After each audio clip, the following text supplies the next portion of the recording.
의료계 2차 총파업 사흘째입니다. 계획대로라면 오늘이 파업 마지막 날인데요. 전공의와 전임의들이 사직서를 내는 초유의 일이 벌어지면서 파업 장기화 우려가 큽니다. 정부는 수도권에 내렸던 업무 개시 명령을 전국으로 확대하고 명령을 거부한 의료진 10명을 형사 고발하는 등 강경 대응에 나섰습니다. 현장에 취재기자 나가 있습니다. 부장원 기자. 네, 서울 연건동 서울대병원입니다. 네, 우선 정부가 업무 개시 명령을 수도권에서 전국으로 확대하기로 긴급 발표를 했는데요. 지금 의료계 반응은 어떻습니까? 네, 보건복지부와 법무부, 경찰청 등 관계부처가 오전 10시 합동 브리핑을 열었습니다. 우선 오늘 오전 10시를 기해서 앞서 수도권에 내려졌던 업무 개시 명령을 전국적으로 확대하기로 했습니다.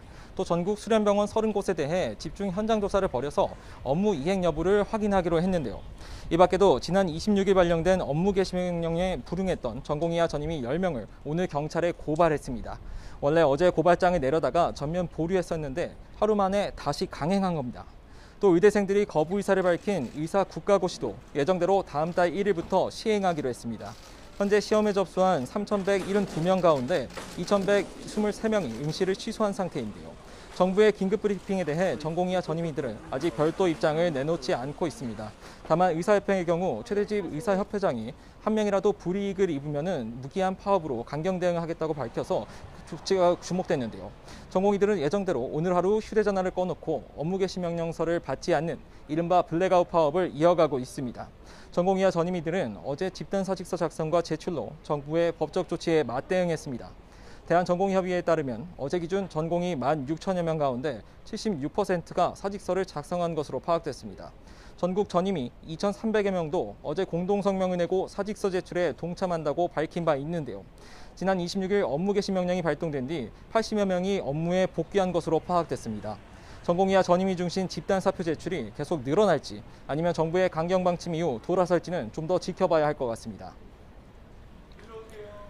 네, 파업이 장기화하면서 의료 현장의 진료 차질이 커질 것으로 보이는데요. 현재 상황이 어느 정도입니까? 네, 일단은 어제 정오 기준으로 전국 동네 병원 32,700여 곳 가운데 문을 닫은 곳은 2,900여 곳이었습니다.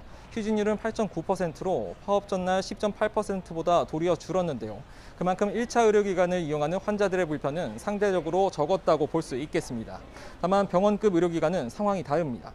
주요 병원들은 외래 진료 일정을 바꾸고 수술을 줄이면서 대응해 왔는데요. 서울대병원은 오는 31일부터 내과 외래 진료를 축소하고 응급 중증 환자에 집중하기로 했습니다. 교수들의 외래 진료는 물론 전공의와 전임의들이 담당하던 만성질환자 의약품 재처방 등까지 맡으면서 업무 부담이 과중해졌기 때문인데요. 서울성모병원은 수술 건수는 절반, 신규 입원은 30% 가까이 줄였고 서울 아산병원도 수술의 30%가량을 미뤘습니다. 제가 어제 현장을 돌아봤는데 곳곳에서 진료나 수술이 연기된 환자들의 불만이 적지 않았습니다. 외래 진료가 축소되면서 도리어 응급실로 환자들이 몰리는 모습도 볼 수 있었는데요.